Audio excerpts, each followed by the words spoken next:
Hi guys, चला तर आज आपण पाहणार आहोत सुगंधी शेपाची भाजी घरच्या घरी स्टेप बाय स्टेप. तर भाजीसाठी लागणारे साहित्य मी इथं घेतलेले आहे. इथं मी बारीक चिरून शेपाची भाजी घेतलेली आहे. इथं मटकीची डाळ मी भिजवून घेत आहे.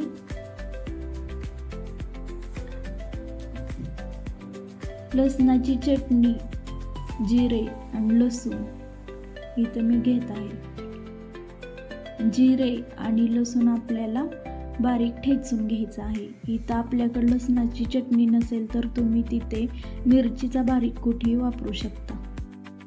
तव्यामध्ये मी तेल टाकून घेतलेले आहे. हे तेल गरम झाल्यानंतर यामध्ये मी जिरे आणि लसणाचा ठेचा टाकून तो ठेचा लाल होईपर्यंत तळून घेत आहे.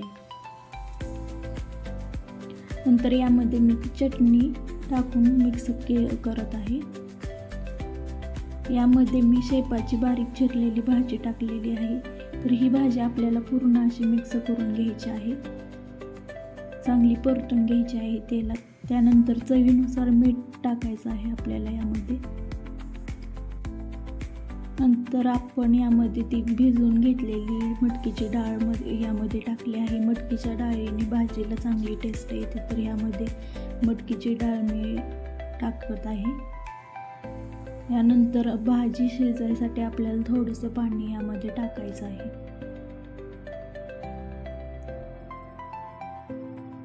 आपण इथं आता मध्यम बारीक केलेला शेंगदाण्याचा कूट टाकून घ्यायचा आहे आणि ही भाजी आपल्याला 5 मिनिटं वाफलवून घ्यायची आहे.